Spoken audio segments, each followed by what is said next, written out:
Au nom du Père, du Fils et du Saint-Esprit. Amen. De l'épître de saint Paul aux Romains au chapitre 5e. De même que par un seul homme, le péché est entré dans le monde, et par le péché la mort, et qu'ainsi la mort a passé en tous les hommes, situation dans laquelle tous ont péché, car jusqu'à la loi, il y avait du péché dans le monde, mais le péché n'était pas imputé quand il n'y a pas de loi. Cependant, la mort a régné d'Adam à Moïse, même sur ceux qui n'avaient point péché d'une transgression semblable à celle d'Adam, figure de celui qui devait venir. Mais il n'en va pas du don comme de la faute. Si par la faute d'un seul, la multitude est morte, combien plus la grâce de Dieu et le don conféré par la grâce d'un seul homme, Jésus-Christ, se sont-ils répandus à profusion sur la multitude. Et il n'en va pas du don comme des conséquences du péché d'un seul. Le jugement venant après un seul péché aboutit à une condamnation. L'œuvre de grâce, à la suite d'un grand nombre de fautes, aboutit à une justification. Si, en effet, par la faute d'un seul, la mort a régné du fait de ce seul homme, combien plus ceux qui reçoivent avec profusion la grâce et le don de la justice régneront-ils dans la vie par le seul Christ, Jésus. Ainsi donc, comme la faute d'un seul a entraîné sur tous les hommes une condamnation, de même, l'œuvre de justice d'un seul procure à tous une justification qui donne la vie.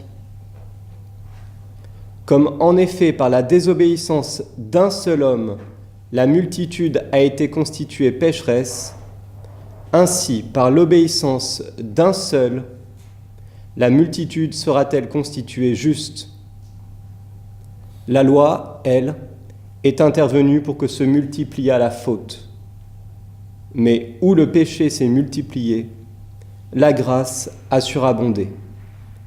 Ainsi, de même que le péché a régné dans la mort, de même la grâce régnerait par la justice pour la vie éternelle, par Jésus-Christ, notre Seigneur.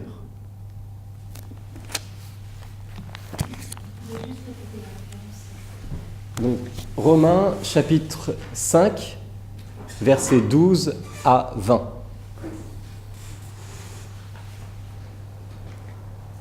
Quand le Christ est venu sur la terre,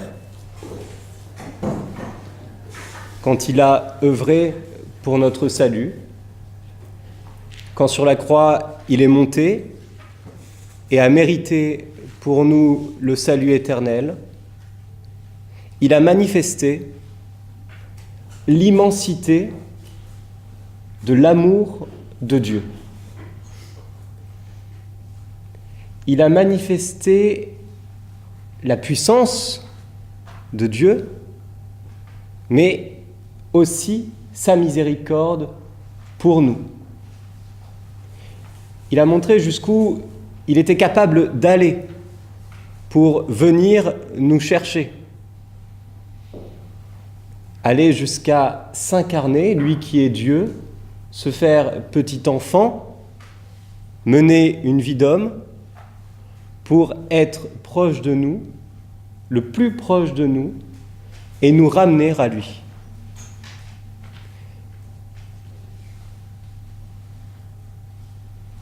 Mais Dieu, en nous montrant, en nous révélant cet amour, nous a aussi révélé l'étendue du mal, l'étendue du désastre dans lequel nous étions. Quand on regarde les moyens qui ont été pris par Dieu, quand on voit, si l'on peut dire, toute l'énergie qu'il a mise pour nous sauver. Quand on voit ce qu'il a fait, c'est-à-dire venir sur terre lui-même, le Père qui envoie le Fils, quand on voit tout ce que Dieu a fait pour nous, nous prenons conscience de la gravité de la faute.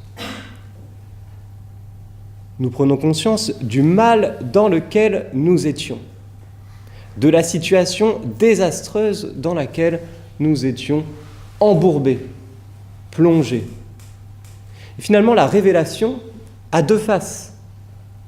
La première, une face lumineuse qui nous montre bien sûr l'amour de Dieu, positive, mais aussi une deuxième face, beaucoup plus finalement négative, qui est celle, la révélation de notre mal, de notre maladie, si l'on peut dire. La révélation a donc deux faces, comme une médaille, un endroit et un envers. L'endroit, si vous voulez, c'est l'évangile du salut, la bonne nouvelle du salut. L'envers, c'est le péché originel, qui est révélé dans toute son étendue, dans toute sa gravité.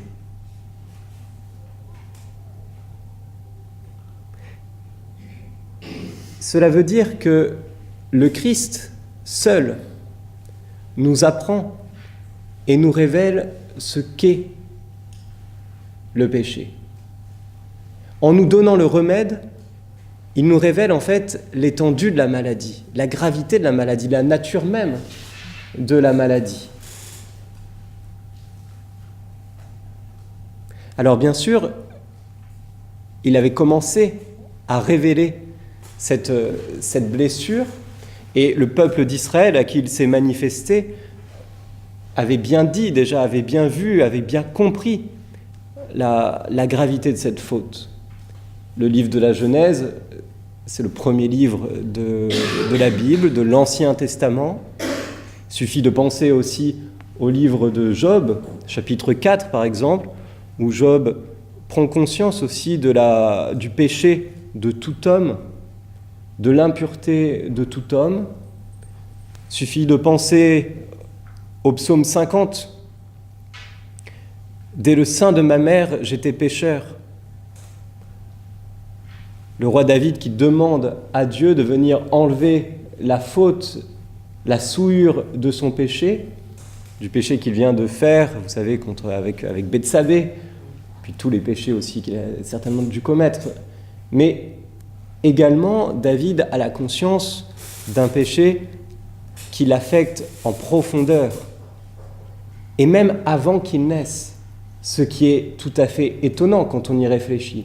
Comment, dès le sein de la mère, comment David peut-il être pécheur, et comment, à travers lui, tous les hommes, en fait, comment tous les hommes peuvent-ils être pécheurs dès le sein de leur mère, alors qu'ils n'ont pas encore même l'usage de raison. Ce sont des êtres rationnels.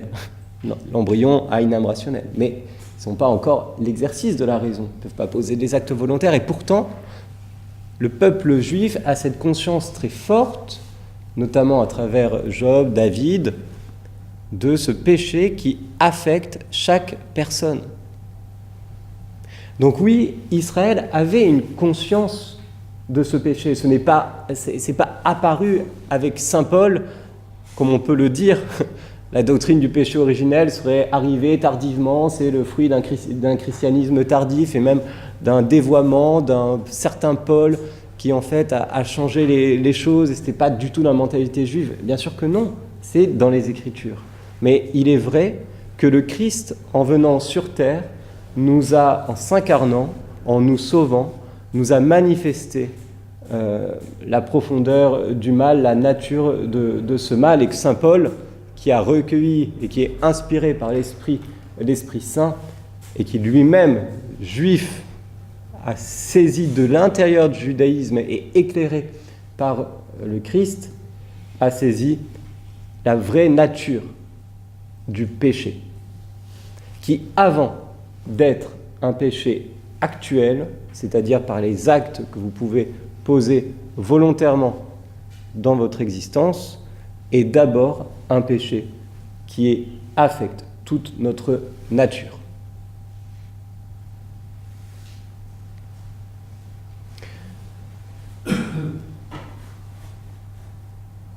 Donc pour comprendre le péché originel, et c'est pour la raison pour laquelle j'ai commencé par saint Paul, il faut commencer par la fin et non par le début. Parce que c'est dans la fin, c'est dans le Christ que nous avons d'abord le mot de la fin, qui est que le péché est vaincu par Dieu lui-même, parce que nous avons le mot de la fin qui est la rédemption de l'humanité, parce que c'est une bonne fin justement, c'est une bonne résolution. Mais c'est qu'à travers lui, donc il y a cette bonne nouvelle de la rédemption, mais c'est aussi parce qu'il y a cette plénitude de connaissance et de révélation qui concerne le péché. Donc il est important de commencer par la fin afin de relire à la lumière du Christ, à la lumière de la rédemption, ce qui a été la cause de l'incarnation du Christ.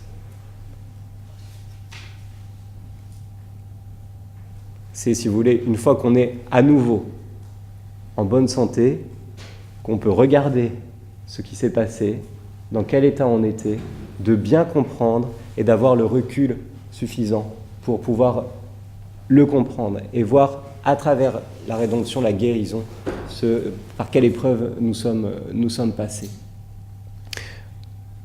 Aussi pour une raison aussi très même psychologique qui est quand même de très grande importance, c'est que si on commence à se concentrer uniquement sur le péché et sur le péché originel, vous imaginez bien que c'est comme une sorte de cercle vicieux de quelque chose qui nous prend et qui peut nous entraîner dans des gouffres et dans des abîmes, réellement. Nous sommes en train et nous allons contempler ce soir, essayer de regarder à la lumière du Christ, un mystère qui a d'autres noms que le mystère d'iniquité. C'est le mystère d'iniquité, la faute, le péché, le mal, quelque chose qui nous bouleverse, quelque chose qui nous trouble, quelque chose qui nous affecte, qui nous détruit, qui nous corrompt. Et donc c'est très difficile de jeter un regard qui soit, plein d'espérance sur le péché si on n'a pas justement cette certitude d'être sauvé de lui. Une dernière chose aussi qui explique qu'il est important de commencer par la fin, c'est qu'il n'y a pas, au fond, de logique du mal. Il n'y a pas de logique du mal. Le mal est une contradiction dans le plan de Dieu. C'est une sorte de trou noir. Et donc, faire très attention, parce que si on plonge notre regard uniquement sur le mal, on risque d'être pris par lui et de sombrer dans ce trou noir. Donc il est très important de s'accrocher justement à la révélation, à la rédemption, aux moyens de salut, à ce que le Christ nous a montré, pour approcher ce mystère, essayer de le comprendre, en sachant que de toute façon nous ne pourrons pas le comprendre totalement parce qu'il n'a pas de raison, il échappe à la raison et au plan de Dieu, c'est une privation, comme le frère Pavel vous l'a dit la dernière fois, privation d'être, un défaut, déficience, mais il importe de s'accrocher pour pouvoir quand même s'approcher de lui aussi et avancer. Alors, mon propos va s'organiser autour de trois axes. Le premier, c'est, maintenant que nous connaissons le fin mot de l'histoire, revenir sur le récit de la chute. Ensuite, j'aimerais vous parler des conséquences du péché d'Adam sur toute l'humanité, notamment la question de la transmission, de ce qu'il affecte, comment il affecte la nature humaine, ce qu'il cause en nous. Et ensuite,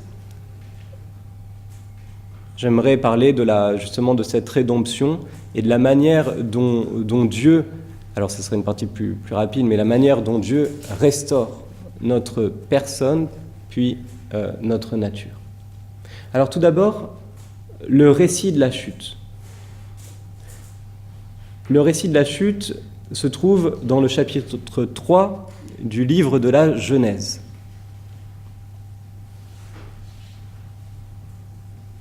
C'est un livre, comme vous le savez, qui use d'un langage imagé,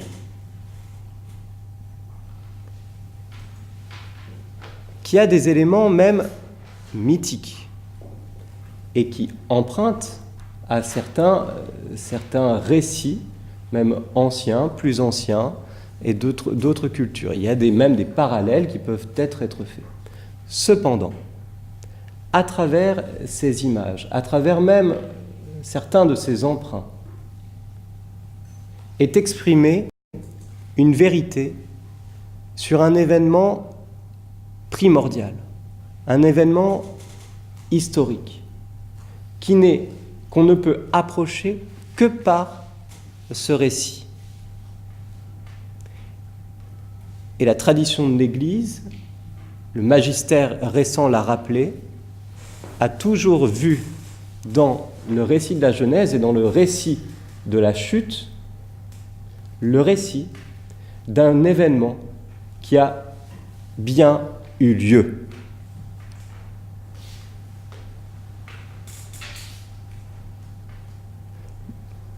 Donc, à proprement parler, ce n'est pas, malgré les emprunts, malgré les images, malgré les voiles, ce n'est pas un récit mythologique. La vérité qui est contenue dans ce récit est historique. Elle touche à l'histoire de l'humanité. Une conséquence très importante est que Adam et Ève, nos premiers parents, ne sont pas des symboles, ne sont pas des allégories, ne sont pas des images. Il y a bien eu un premier homme et une première femme. Le monogénisme, c'est-à-dire que toute l'humanité viendrait d'un couple, le monogénisme n'est pas une option. C'est une vérité qui n'a pas été formellement définie comme telle par l'Église, dogmatiquement, mais elle a toujours été enseignée. Toujours été enseignée. Et le contraire du monogénisme, un seul couple, a été fermement condamné, lui pour le coup, par l'Église, cette doctrine. Si vous voulez, je peux vous lire un passage du catéchisme de l'Église catholique qui reprend bien ce que je voulais vous dire, c'est au numéro 390.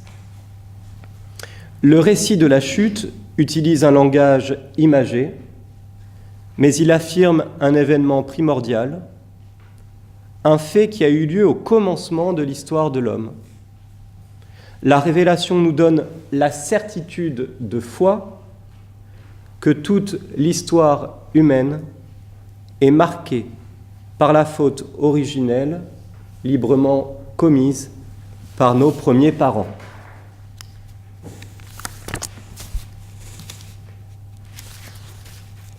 Il y a donc eu, au tout début de l'histoire, un premier couple qui était dans l'état de grâce.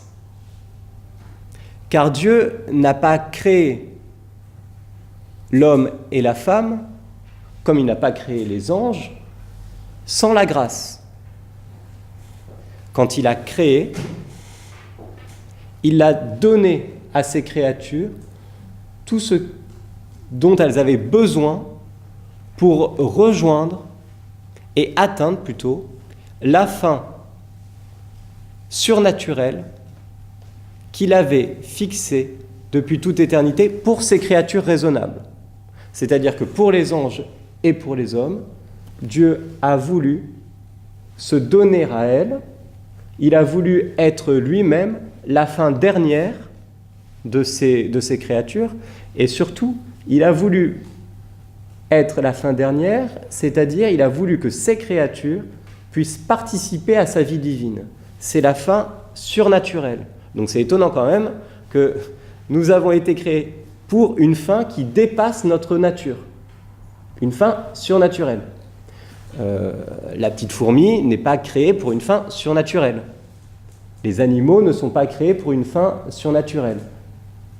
Ils sont créés pour arriver à atteindre leur plein développement, etc., réaliser les potentialités de leur nature, très bien. Mais chez nous, nous sommes appelés par Dieu à participer à sa divine nature.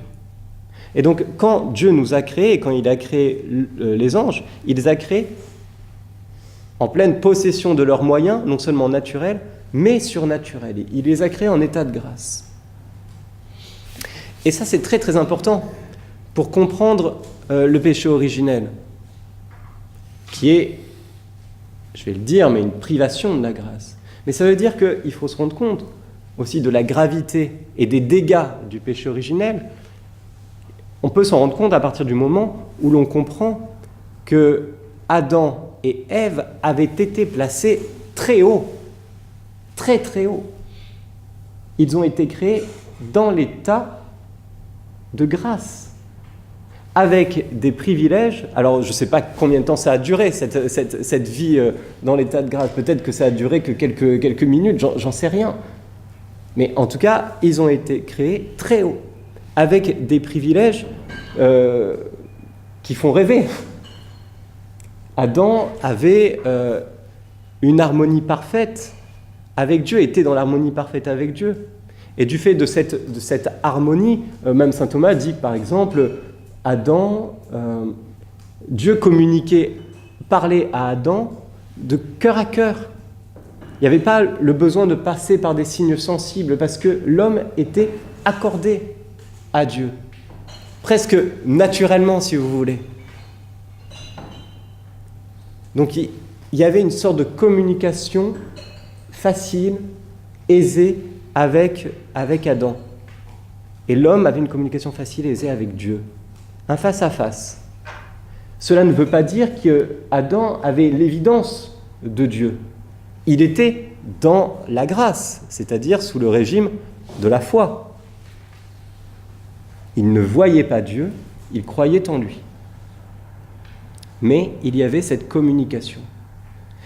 Et cette harmonie parfaite de l'homme avec Dieu avait des répercussions sur sa propre nature, c'est-à-dire sur sa propre unité.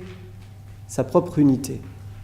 Adam était parfaitement uni, son corps était parfaitement uni à son âme en vertu de cette union avec Dieu. Il y avait un rejaillissement de l'unité, vous voyez, de la personne avec Dieu, un rejaillissement sur toute la personne.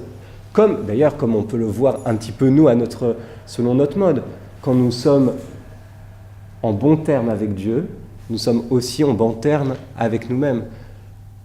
Quand nous prions et quand nous sommes vraiment unis à lui, nous sommes aussi au plus profond de nous, pacifiés et heureux. On sent le rejaillissement de cette union avec Dieu dans notre propre personne. Eh bien, c'était ça, mais à un degré inimaginable. Adam avait bien sûr d'autres privilèges, j'en parlerai, je vais en évoquer un seul, mais c'était le privilège de l'immortalité. Ça, c'est une bonne question. Est-ce que Adam et Ève seraient-ils morts sans le péché originel ? Eh bien, pour l'Église, elle s'est prononcée très fermement à ce sujet, il n'y aurait pas eu de mort. Pas eu de mort. Il y aurait eu, si vous voulez, un transfert. Un transfert. Parce que, bien sûr, Adam et Ève ne seraient pas restés toute leur vie, si je puis dire, sur Terre. L'Éden, c'est bien gentil, enfin c'est super, hein, mais on aurait rêvé de connaître l'Éden, mais l'Éden, c'est la première marche vers un état qui est beaucoup plus important, qui est en fait la fin surnaturelle. La fin surnaturelle, c'est le paradis, c'est la gloire. Et la grâce, c'est, comme le dit saint Thomas, qu'une disposition à la gloire. Mais nous ne sommes faits pour la gloire, nous ne sommes pas faits pour la grâce. Donc il y aurait eu une sorte de transfert à la fin, quand Dieu l'aurait voulu. Là, pour le coup, il aurait rappelé à lui, et il aurait amené, transféré Adam et Ève de la terre au ciel, de la grâce à la gloire. Comme je vous dis, nous ne pouvons approcher ce mystère de la grâce et de ce qu'on appelle la justice originelle vraiment que par révélation et un peu aussi par déduction, mais également au spectacle, malheureusement, des dégâts causés par le péché, par contraste, si vous voulez. Donc, pour comprendre la chute, il faut déjà comprendre d'où on était parti. Pour comprendre la chute, il faut comprendre à quelle hauteur on a été placé. Mais ce n'est pas tout.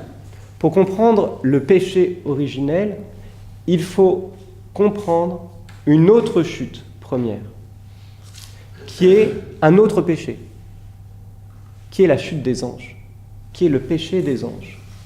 Et ça, c'est quelque chose de très très important, que nous enseigne la révélation.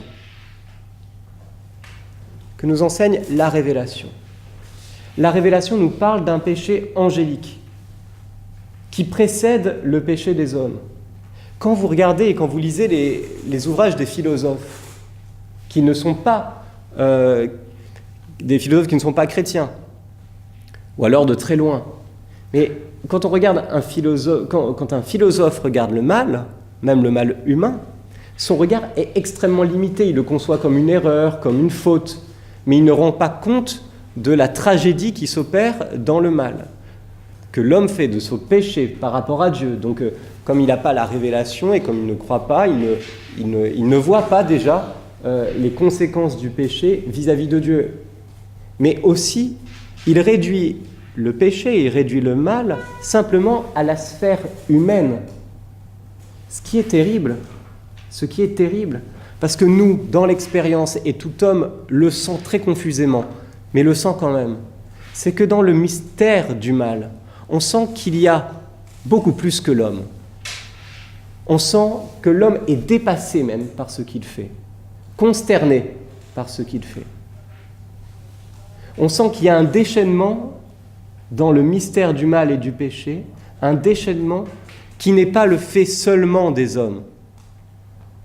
Quand vous regardez et vous jetez un bref regard derrière vous sur le XXe siècle, et quand vous voyez en effet le mal qui a été commis, quand vous voyez à quel degré nous sommes arrivés dans la cruauté, dans le suicide de l'humanité,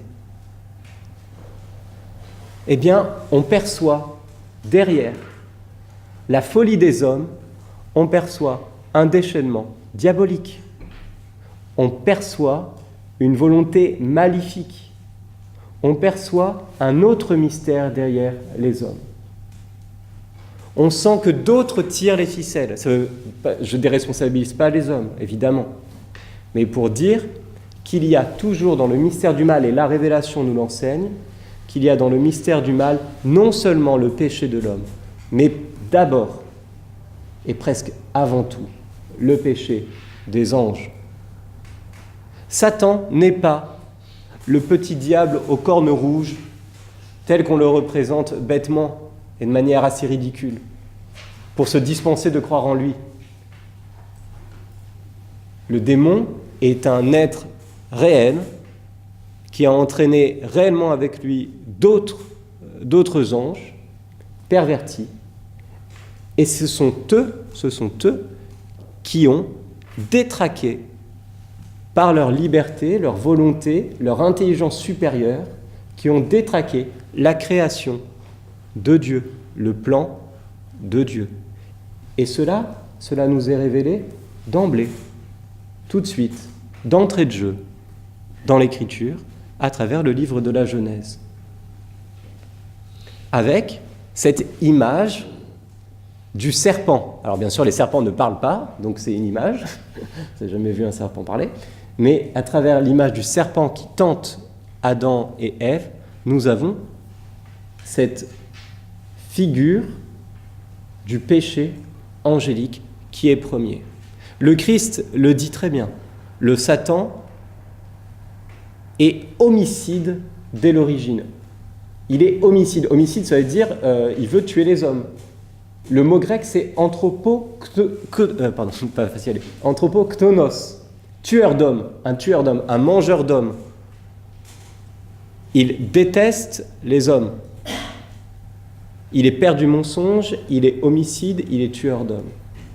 C'est lui qui veut faire chuter l'homme. Donc la chute, quand vous chutez, alors nous on peut chuter tout seul, c'est vrai, mais vous pouvez être aussi poussé. Eh bien pour comprendre le mystère du péché originel, pour comprendre la chute originelle, il faut comprendre qu'il y a derrière quelqu'un une volonté, une intelligence, une personne qui pousse l'homme à tomber. Et qu'il veut le faire tomber du précipice, qu'il aille dans l'abîme. Et vous ne pouvez pas comprendre le péché si vous ne revenez pas et si vous n'avez pas dans votre horizon la pensée des anges. C'est pas possible. Donc oui, avant le péché originel, il y a eu le péché des anges. Avant la désobéissance d'Adam, il y a eu une première désobéissance qui était la désobéissance de Satan. Alors sous la suggestion du diable, Adam et Ève ont péché. Le livre de la Genèse nous présente cette chute qui est l'acte, qui est le péché originel, c'est ça, le péché originel, c'est le fait d'avoir désobéi à Dieu, le fait de s'être préféré à Dieu, et c'est matérialisé, c'est symbolisé dans l'Écriture par le fait d'avoir pris du fruit de l'arbre de la connaissance du bien et du mal. Dieu avait interdit à l'homme de prendre ce fruit, c'est une image, hein. Et l'homme, Adam et Ève, ont pris ce fruit, c'est-à-dire ont désobéi. Derrière ce geste qui est en apparence anodin, en fait, est manifesté quelque chose de très très grave, d'extrêmement grave, qui est que l'homme a voulu être le maître et mettre la main sur le bien et le mal. Comment comprendre l'arbre de la connaissance du bien et du mal ? C'est en fait ce choix de l'homme d'être le patron, si vous voulez, d'être l'auteur du bien et du mal, de dire ce qui serait bon ou mal pour lui. Et c'est ainsi que l'auteur du livre de la Genèse l'exprime à travers ce geste transgressif. Mais à travers lui, c'est un acte moral d'une gravité extrême. C'est l'homme qui se préfère à Dieu, qui se prend pour Dieu sous la suggestion du Satan qui lui dit « Tu seras comme un Dieu quand tu seras toi-même l'auteur de ta loi. » C'est-à-dire quand tu auras toi-même l'autonomie. Si tu es l'auteur de ta loi, tu es comme Dieu, tu inventes les règles. Invente tes règles.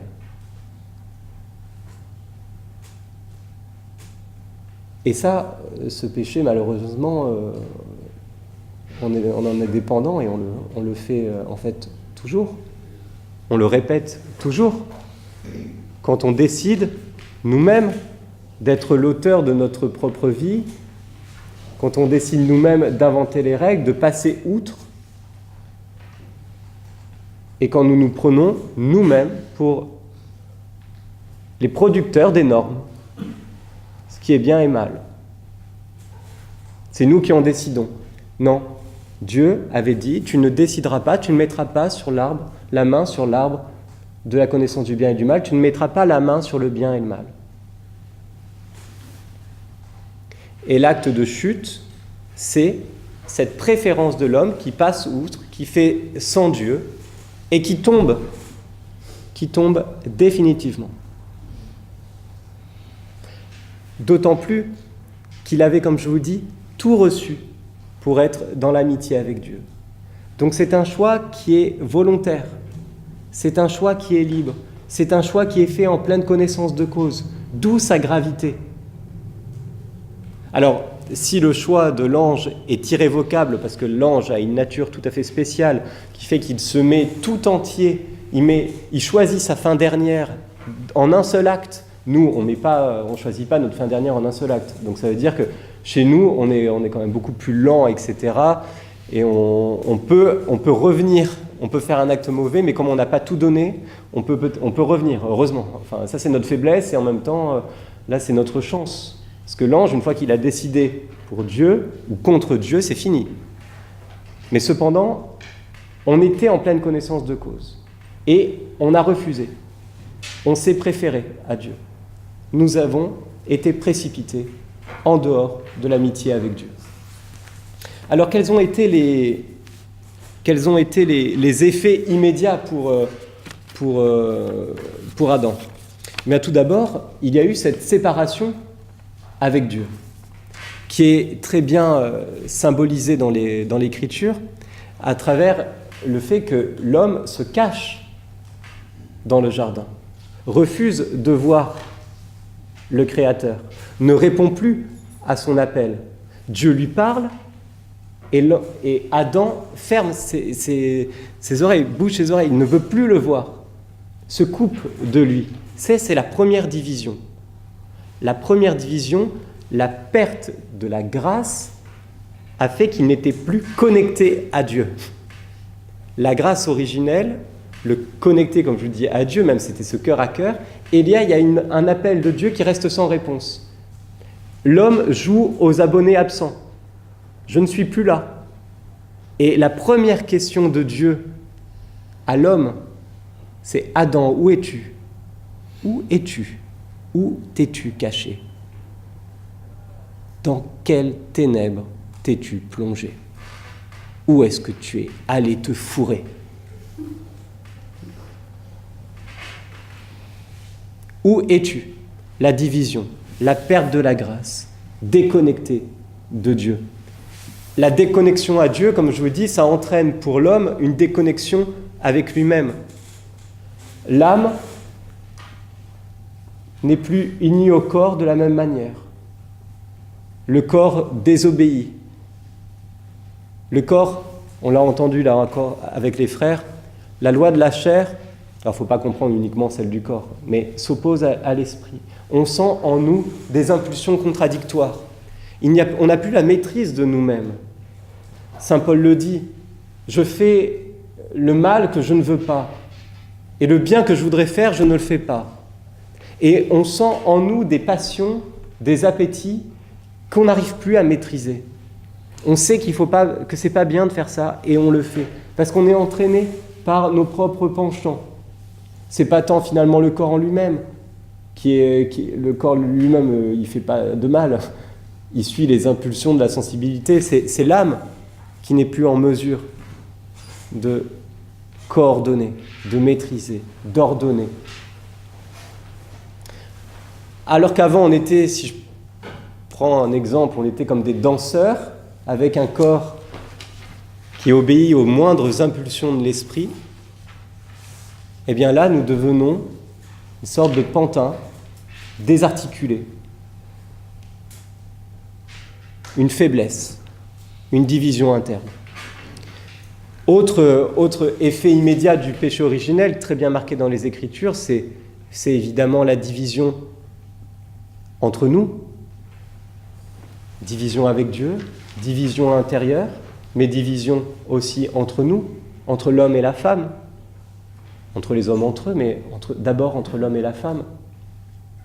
Adam qui accuse son épouse. Ève qui n'accuse pas Adam, parce qu'elle sait ce qu'elle a fait, mais qui accuse le serpent. Et c'est quand même dramatique, parce que les deux, au lieu de se prosterner aux pieds de Dieu en disant « pardonne-nous », la première chose qu'ils font, c'est qu'ils ne demandent pas le pardon. Ils accusent l'autre. Ils cherchent des responsables. C'est la division intérieure, dans le couple lui-même, entre l'homme et la femme. Là, ce qui était uni, ce que Dieu avait uni, l'homme l'a séparé.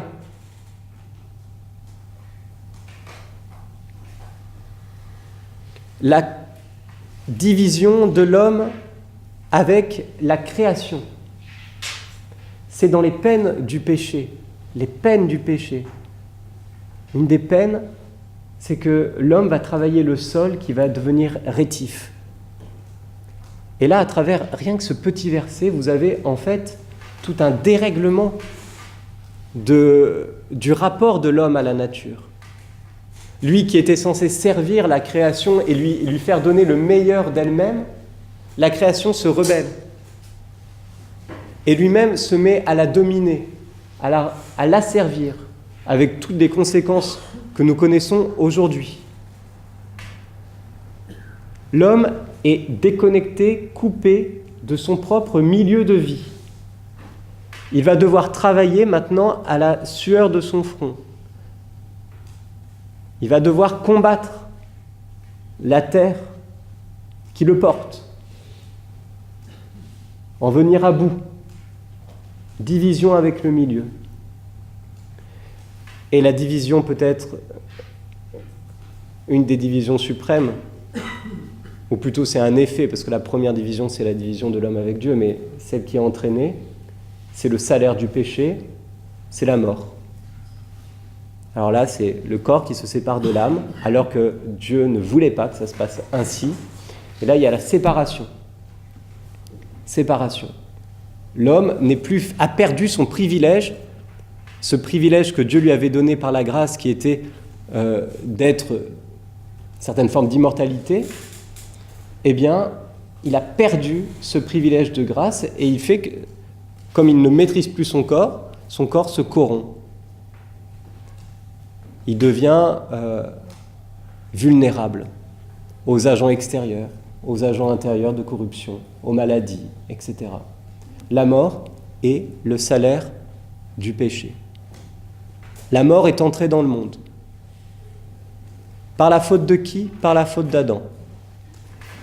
Et l'Écriture dit, et ajoute, par la faute du diable. Parce que, ultimement, c'est par le diable que tout cela est arrivé.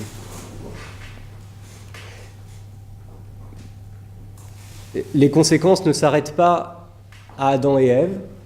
À partir du moment où Adam et Ève ont péché, le péché s'est répandu dans toute l'humanité, une sorte d'invasion dont la Bible se fait l'écho et surtout l'exprime à chaque génération. Et notamment les enfants d'Adam et Ève, Caïn et Abel, qui manifestent justement dans leur vie cette continuation, ce prolongement du péché, ce premier meurtre qui est posé par les enfants d'Adam et Ève. Et ensuite, l'état de l'humanité ne va qu'en s'empirant, jusqu'au moment où Dieu décide de reprendre les choses en main. Enfin, il ne les a jamais lâchés, mais décide de mettre en œuvre son premier plan, sa première alliance, son premier plan de salut. Mais on voit très bien dans le livre de la Genèse, qui ne s'arrête pas justement au récit de la chute, on voit bien cette prolongation, ce prolongement du péché, cette invasion du péché dans le monde. Voilà ce que je voulais vous dire en premier lieu sur le récit de la chute, sur la révélation qui nous a été apportée, sur les lumières qui nous ont été données, sur cet acte de désobéissance premier, auquel on ne peut accéder que par les Écritures, que par la Genèse, et bien sûr jusqu'à saint Paul. Mais ce n'est que par là qu'on peut y accéder. On ne pourra pas y accéder par des connaissances scientifiques, on ne peut y accéder que par la foi. Le péché originel, cet acte-là, est une vérité à croire. C'est une vérité à croire. Non pas que ce soit quelque chose de positif, mais c'est lié au mystère de la foi. Alors maintenant, après m'être un peu focalisé et concentré sur Adam et Ève, je voudrais évoquer les conséquences du péché d'Adam sur les descendants, sur leurs descendants, sur l'humanité tout entière. car le péché d'Adam et Ève a eu des répercussions et des implications universelles. Universelles. Sur tous les hommes. J'ai voulu citer longuement au début de cette conférence le chapitre 5 de la lettre aux Romains, car saint Paul souligne, insiste, martèle justement l'universalité du péché et par contre-coup l'universalité de la rédemption. Et nous comprenons mieux pourquoi le salut apporté par le Christ est universel, parce que le mal touchait universellement les hommes. Oui, tous les péchés que nous pouvons commettre ont pour source le péché originel. Nos propres personnes sont reliées d'une manière mystérieuse aux personnes d'Adam et Ève. Il y a une unité du genre humain. Alors, dans une mentalité moderne, complètement individualiste, cette idée est révoltante. Mais cependant, vous savez très bien, et il faut rééduquer, justement, il faut qu'on se rééduque aussi à cette idée-là, que nous ne sommes pas des êtres, des individus, nous ne sommes pas des sortes de corps qui sont les uns à côté des autres, juxtaposés. Nous formons une société, un corps, nous formons un genre. Nous sommes tous unis comme les membres d'un seul corps. Et donc il y a une mystérieuse connexion entre nous et entre tous les hommes, depuis Adam. Alors la question, et là c'est un très grand chantier théologique, la question c'est comment expliquer, comment rendre compte de la transmission d'un péché originel à toute l'humanité. Alors là, je vous assure, tous les théologiens se cassent les dents sur cette transmission. Nous n'arrivons pas à comprendre comment s'effectue cette transmission-là. Alors, certains ont dit, pour éviter le problème, on dit ça serait tellement plus simple de penser qu'il y a, chez tous les hommes, si tous les hommes pêchent, parce que ça c'est quand même assez, ça c'est un fait assez observable. Tous les hommes pêchent, donc comment expliquer ça ? Eh bien, oui, on imiterait Adam et Ève. Donc s'il y a une transmission du péché originel, ça serait une transmission par voie d'imitation morale, par voie d'imitation. Adam et Ève sont les mauvais exemples, eh bien nous répétons leurs actions, nous réitérons ce qu'ils ont fait. Et c'est en partie vrai, et vous savez d'ailleurs combien c'est vrai dans les familles, ou même dans les communautés religieuses. Quand on a eu un mauvais exemple, on est assez enclin, un jour ou l'autre, à le refaire, à répéter ce que nous avons nous-mêmes vu, voire même subi. Et c'est ça la perversion du mal. C'est que même si vous êtes victime du mal, vous êtes capable de refaire ce dont vous avez souffert. C'est là aussi où je vous dis, quand on regarde le mal, il faut faire très attention. Quand on regarde le mauvais exemple, il faut faire très attention si on n'est pas accroché à la grâce et à la rédemption, parce que vous risquez de vous faire emporter par le mal lui-même et de reproduire, comme par un cercle vicieux, ce que vous voyez. Et là, pour vous en sortir, il faut vraiment s'extraire et s'accrocher fermement aux moyens de salut que Dieu a donné, et en premier lieu à sa raison qui nous dit « Non, n'y va pas, arrête-toi ». Donc vous voyez que cette explication par imitation n'est pas fausse, il y a de ça dans nos péchés, mais elle est aussi insatisfaisante. Elle est insatisfaisante parce que, Parce que l'imitation, en fait, l'imitation, ça suppose qu'il y a toujours des exceptions. C'est-à-dire que si on imite, il y a toujours des gens qui imitent et d'autres qui n'imitent pas. L'imitation, c'est pas systématique. Je suis sûr que... Enfin, c'est impossible... Non, j'allais prendre un mauvais exemple.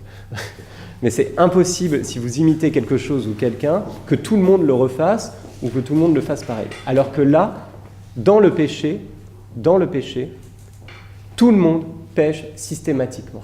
Donc, il y a beaucoup plus qu'une imitation. Il n'y a pas d'exception à la règle. Cela implique une sorte d'indice, nous indique qu'il y a une transmission qui se fait d'une autre manière que par simplement un regard, une imitation morale.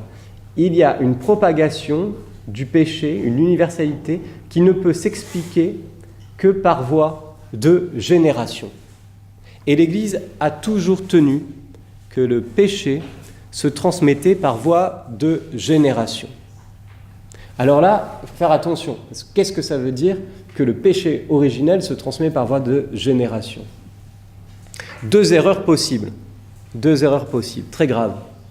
La première, c'est de dire, bon, puisque le péché relève de l'esprit, c'est un péché de désobéissance, donc c'est un péché de l'esprit, comme c'est le péché de l'esprit, ça veut dire que c'est l'âme qui pêche, donc ça veut dire que Dieu crée des âmes, quand il nous crée, il crée des âmes qui ont déjà le péché originel. Et ça, c'est une hérésie qui s'appelle le traducianisme, où il y aurait une sorte de transmission du péché originel par les âmes. Et donc, en fait, c'est terrible, parce que si vous dites ça, alors il y a deux possibilités. Ou vous dites, les âmes rationnelles de chacun d'entre vous, c'est vos parents qui les transmettent, et donc, comme ils ont une âme viciée, ils transmettent une âme viciée. Donc ça, c'est faux, parce que l'âme, elle n'est pas transmise par la semence des parents, etc. Donc c'est pas eux qui vous transmettent votre âme. Votre âme est créée par Dieu et infusée dans la matière qu'il donne, que les parents donnent. Donc déjà, ça, c'est faux. Et c'est sinon, alors c'est sa première possibilité. La deuxième possibilité, c'est Dieu crée une âme mauvaise. C'est faux. Dieu est bon. Il ne peut pas créer des âmes mauvaises. C'est pas possible. Il ne peut faire que le bien. Donc il ne va pas créer en vous une âme qui est corrompue. Donc c'est pas l'âme qui est créée mauvaise par Dieu.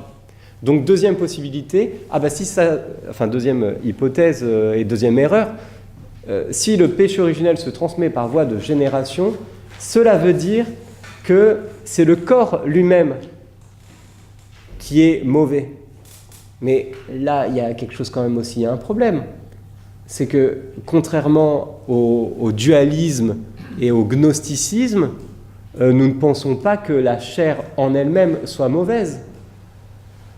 Ceux qui pêchent et le péché, c'est un acte volontaire, donc c'est un acte de l'âme. Donc on ne peut pas dire que le corps en lui-même soit mauvais. Vous voyez, c'est encore une autre chose qui est fausse. Alors on va dire, bon, c'est pas le corps, mais c'est la sexualité, alors, puisque c'est l'acte de génération. Donc le fait d'avoir des relations sexuelles et d'engendrer charnellement, ça serait mauvais. Mais non, c'est pas non plus l'acte générateur en lui-même qui est mauvais. Donc nous sommes devant une immense difficulté, puisque nous croyons une propagation du péché qui n'est pas imputable à Dieu, qui n'est pas imputable à l'âme de chaque personne, qui n'est pas imputable non plus au corps, puisque de toute façon le corps, lui, c'est pas son truc, il n'a pas en lui-même la capacité de poser un acte volontaire, il est une matière corporelle. Donc finalement, ce que dit saint Thomas, par exemple, c'est que la personne contracte le péché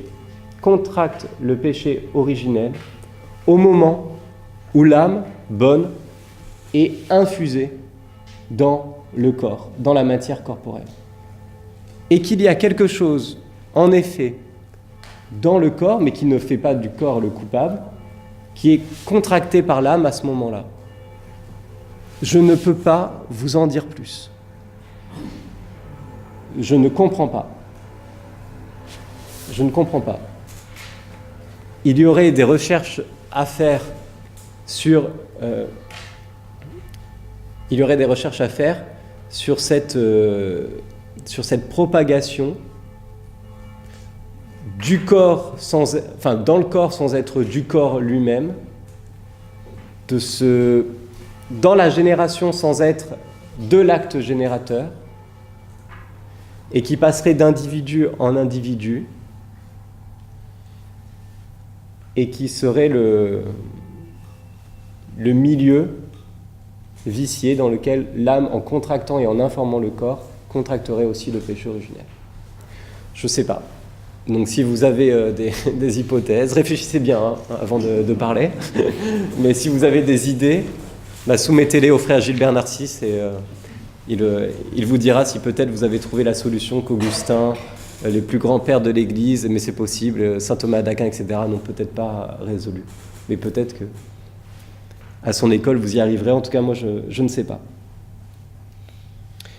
Une conséquence quand même très importante, c'est que le péché originel, dans cette perspective-là, si c'est un péché qui est contracté, et qui est contracté au moment où l'âme est infusée dans le corps, est créée et infusée dans le corps, si c'est un péché contracté, cela veut dire que la part de volontaire est très faible de la part de chaque personne. Cela veut dire que c'est plus un péché subi qu'un péché commis. Cela veut dire que la notion de faute originelle, pour chacun d'entre nous qui n'avons pas été Adam et Ève, eh bien, est quand même très, très étrange. Comment comprendre que ça soit, qu'on puisse dire que nous avons en nous et que nous souffrons du péché originel si nous n'avons pas commis le péché originel? C'est quand même très, très difficile à comprendre. Notre part de volontaire est presque nulle. Sauf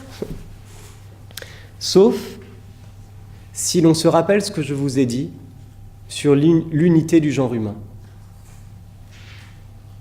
Et à savoir qu'en tant que membres d'un seul corps, nous péchons en Adam.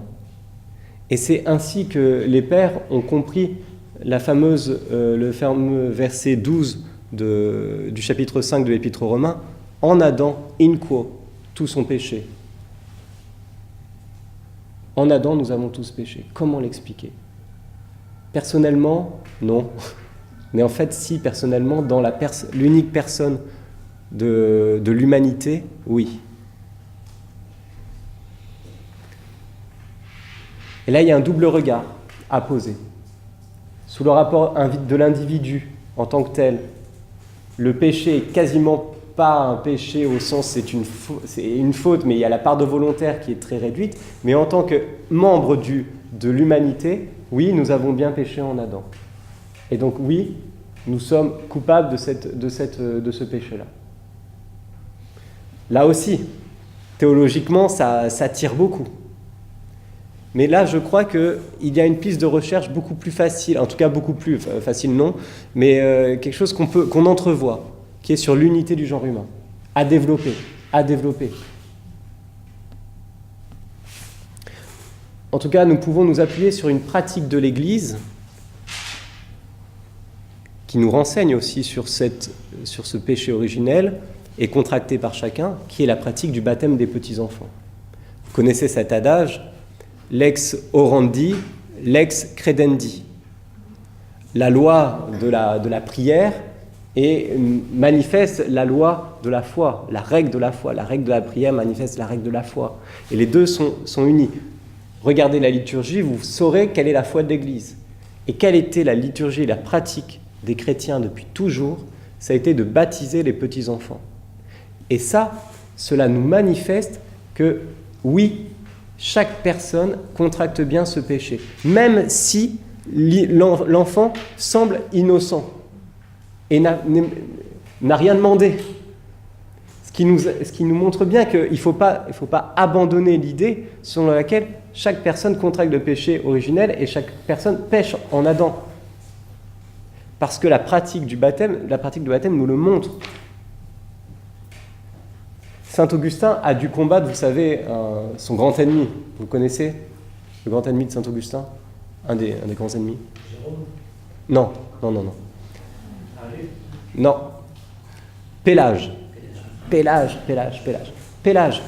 qui disait « Ah, mais c'est beaucoup plus simple, arrêtons tout ça, le péché originel, ça n'existe pas, Adam a péché, tant pis pour lui, il y a une imitation de certains pécheurs, il reconnaissait lui-même qu'il avait péché, hein, mais moi j'ai péché par imitation, mais j'ai pas en moi une nature qui est mauvaise. » Pélage défendait une nature bonne.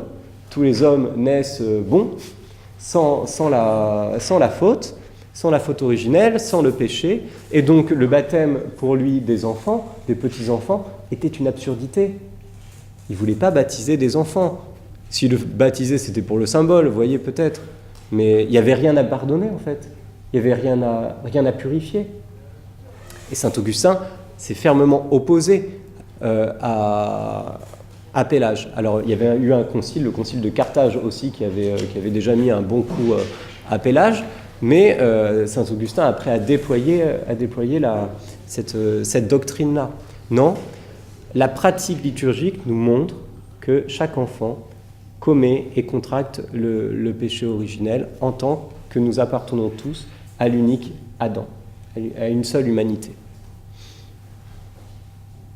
Mais comme je le dis souvent, quand je baptise des enfants, c'est très mystérieux de baptiser un petit enfant, de le purifier d'une faute qu'il n'a volontairement pas, en tout cas personnellement, individuellement commise. Et c'est encore plus beau de se dire que, en baptisant, nous donnons la grâce, c'est-à-dire nous rendons ce petit enfant participant de la vie trinitaire, alors qu'il n'est pas capable de dire papa. C'est aussi beau, voire plus beau. Et la pratique du baptême nous montre que la vie trinitaire peut se passer dès le début, dès le sein de la mère. Ce qui se passe avec les prophètes, notamment. Bon, là je m'égare. Ouais. Une dernière chose que je voulais dire avant de passer en fait, à la troisième partie qui sera plutôt finalement une conclusion, vu le temps, à travers les conséquences. Les conséquences du péché d'Adam ont affecté notre nature d'homme. C'est-à-dire que notre nature est corrompue, dégradée, détraquée. Cela veut dire que nos puissances, nos facultés sont détraquées. Saint Thomas parle de 4 faiblesses. 4 faiblesses qui affectent, 4 blessures plutôt, pardon, c'est même beaucoup plus fort, 4 blessures qui affectent les puissances de notre âme. Notre intelligence est obscurcie, elle est dans l'ignorance. Notre volonté est atteinte et dévoyée. Elle est atteinte par le mal, elle ne cherche plus le bien avec autant de vigueur, elle va de travers. Elle n'est plus dans le bon chemin, elle n'est plus orientée vers le bien de la même façon. Nos puissances de la sensibilité, nos facultés sensibles sont aussi détraquées. Notre convoitise sensible, notre appétit sensible, part dans tous les sens. Notre faculté aussi, c'est une belle faculté, mais notre faculté de se mettre en colère, par exemple, quand il le faut, ce que saint Thomas appelle l'irascible, on le verra certainement l'année prochaine, enfin vous verrez l'année prochaine, cette faculté-là aussi est détraquée, elle est affaiblie. On n'a plus les ressources, on n'a plus l'énergie qu'il faut quand il s'agit de combattre, et quand il s'agit de se retenir, là, à ce moment-là, c'est plus possible non plus, et notre désir est décuplé, vous voyez. attisé d'un côté, affaibli de l'autre, une intelligence obscurcie, une volonté affaiblie qui va de travers. Ce sont les 4 blessures de notre âme et qui affectent toute notre nature. En fait, elles concernent les 4 puissances. Intelligence, volonté, concupiscible, parce que la faculté concupiscible, irascible et concupiscible. Où aujourd'hui on donne aussi 2 autres noms, désidérative et combative. Votre désidérative, votre concupiscible est complètement désordonné, et votre irascible ou votre combative est plutôt faiblarde. Alors, je voulais vous lire ce petit passage de saint Thomas. Ces 2 dossiers, je vais vous les donner par le frère Gilbert. Donc vous aurez les textes que je vais vous lire de saint Thomas et les textes aussi du catéchisme, etc. Enfin, vous aurez tout.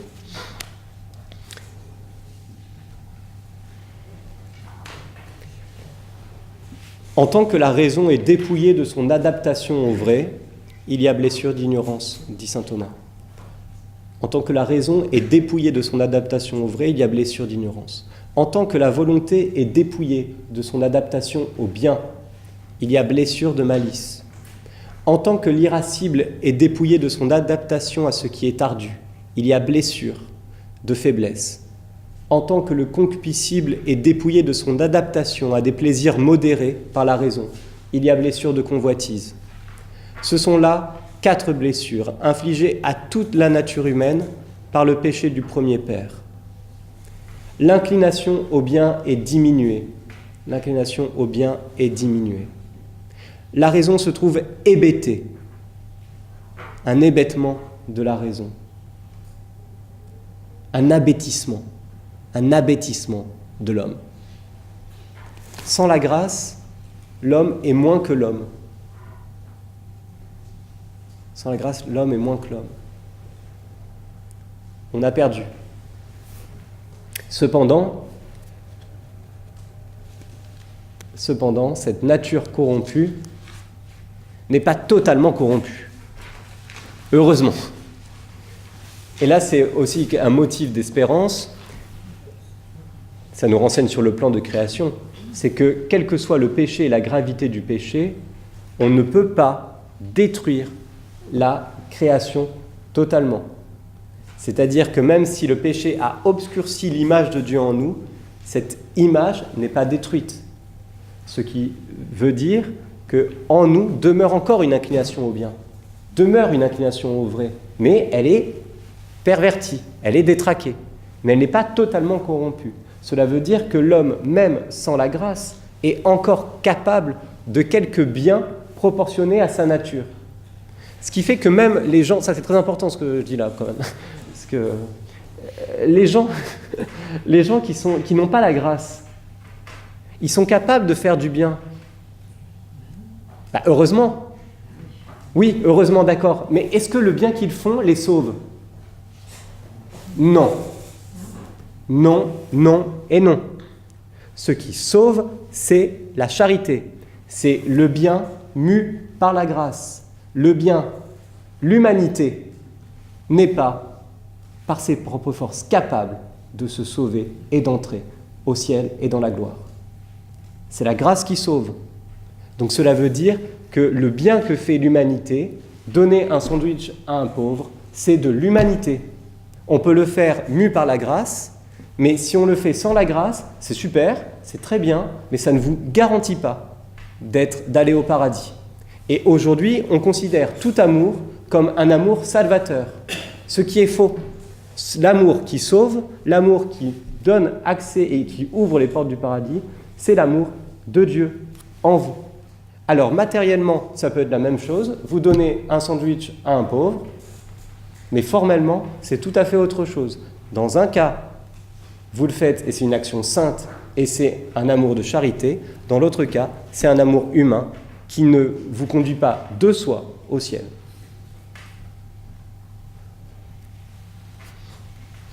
En tout cas, ces blessures, donc, comme je dis, ne corrompent pas totalement la nature humaine. Le Concile de Trente, dans son décret sur le péché originel et sur la justification, a lancé un anathème vibrant à ceux qui oseraient dire que le péché a détruit toute capacité en l'homme de faire le bien et de chercher le vrai.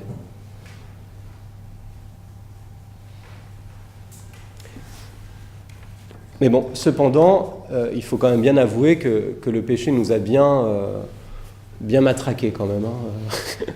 On est un peu hébétés, quoi. Donc il faut vraiment que la grâce vienne pour que nous puissions avoir notre intelligence qui soit élevée, notre volonté qui soit remise sur le bon chemin, nos puissances qui soient un petit peu ordonnées. Et quand vous voyez combien, alors que nous, peut-être, si nous sommes dans l'état de grâce, hein, même pour des personnes dans l'état de grâce, quand on voit combien c'est difficile d'avoir une vie qui est à peu près équilibrée, ordonnée, alors vous imaginez quand on n'a pas la grâce, quel désastre ça peut être. Troisième partie, en fait, ça sera ma conclusion. C'est cette phrase qu'on retrouve d'ailleurs dans la liturgie de la messe. Tu n'as pas abandonné l'homme à la mort. Tu n'as pas abandonné l'homme à la mort. C'est que la chute a entraîné la rédemption. La chute a entraîné la rédemption. Dieu a toujours voulu donner sa grâce, même avant le péché. Il a donné sa grâce à l'homme, pourquoi ? Je vous l'ai dit au tout début, pour le rejoindre, pour qu'il vive de sa vie divine. Donc il a donné la grâce pour diviniser l'homme, pour l'élever jusqu'à lui, pour le hisser à la hauteur de Dieu. Et ça, Dieu continue de donner sa grâce. Il continue, il ne change pas de cap, il veut toujours donner à l'homme de vivre sa vie de Dieu. Cependant, après le péché originel, la grâce va être donnée à avoir une modalité différente. Alors qu'avant, elle n'était pas rédemptrice, puisqu'il n'y avait rien à sauver, elle était juste, et c'était le plus important, élevante. Maintenant, la grâce va être toujours élevante, mais guérissante, sanante. Alors qu'avant, elle n'avait rien à assainir, puisqu'il n'y avait pas de péché. Donc en fait, c'est toujours la même grâce, mais le mode, la modalité, l'économie change. L'économie, c'est la manière de donner. La manière de donner va changer, ça va devenir une économie rédemptrice. Alors que l'économie de la justice originelle, c'était pas ça. Ça, c'est important quand même, ça aussi. C'est-à-dire que la grâce, dans sa raison, dans sa définition, dans sa ratio, ne change pas, pardon. Alors que le modus, c'est-à-dire la façon de donner, va changer. Le mode de la grâce va changer, mais la ratio de la grâce, lui, ne change pas. Adam avait la grâce. Nous avons la grâce. Sauf que maintenant, la grâce chez nous a un effet qui est un effet rédempteur, une guérison. Mais le but ultime de la grâce, c'est de nous conduire à Dieu, de nous élever. Donc maintenant, après la chute, on arrive à une autre économie. Dieu qui a un plan B. Le plan A, c'était le plan de l'économie originelle. Le plan B, c'est l'économie rédemptrice. Ok, il a fait ça. Donc moi qui ne change pas, moi qui suis fidèle, moi qui veux toujours le sauver, je vais devoir passer par des plans. Un plan B, j'active le plan B, qui est les alliances. Alors là, je ne vais pas vous faire, parce que là c'est énorme comme sujet, mais je ne vais pas vous faire tout le résumé de toutes les histoires des alliances, mais Dieu qui passe par l'alliance avec Noé, puis qui a cette idée complètement folle de dire, pour toucher tous les hommes, je vais commencer par le plus compliqué, à savoir me fabriquer un peuple, Israël, qui en plus sera un peuple qui a la nuque raide, qui ne comprend pas très bien, qui piche pas, un tout petit peuple, et je vais passer par lui pour toucher tous les hommes. Ça aurait pas été plus simple de toucher les hommes directement, non, il passe par un tout petit, une sorte de point microscopique dans l'histoire, et à partir de lui, il va sauver les hommes. Et le salut va venir des Juifs, de Jésus, qui est, après l'Ancienne Alliance, la Nouvelle Alliance, un Juif, le Christ, qui est le Fils de Dieu. Voilà le dernier plan de Dieu. Ils n'ont pas voulu mon peuple, ils n'ont pas voulu les prophètes, ils n'ont pas voulu les sages, ils n'ont pas voulu tout ça. Eh bien, je vais leur donner ce que j'ai de plus cher, je vais leur donner mon Fils. Et ça, c'est le plan rédempteur de Dieu. Pourquoi ? Pour sauver l'humanité tout entière. De quoi ? Du péché originel qui affecte notre nature entière et de tous nos péchés aussi actuels qui en découlent.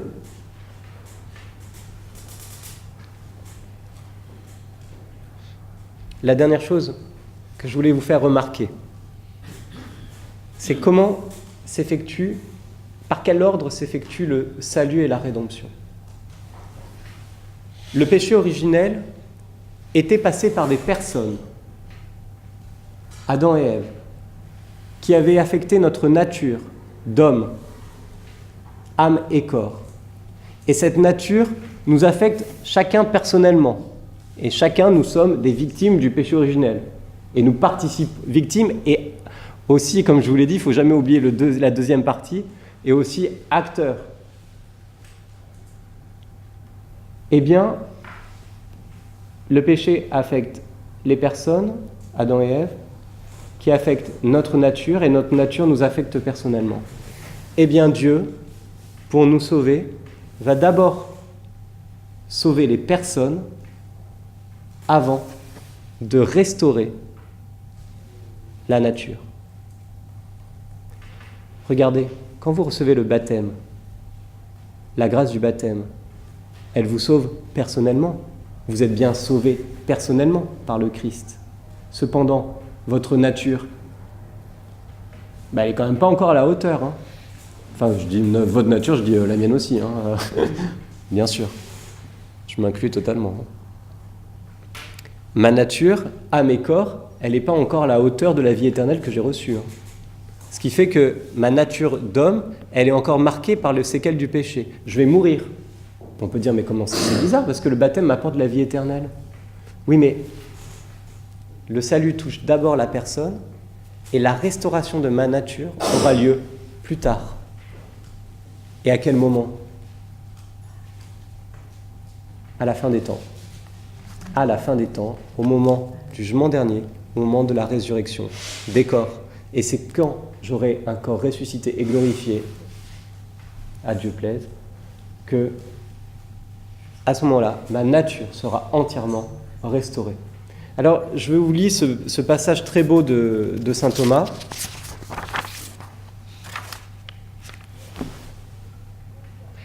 Le péché originel s'est répandu de telle façon que c'est d'abord la personne qui a infecté la nature, puis la nature qui a infecté la personne. Le Christ, à l'inverse, répare d'abord ce qui appartient à la personne, puis plus tard et chez tous en même temps, il réparera ce qui appartient à la nature.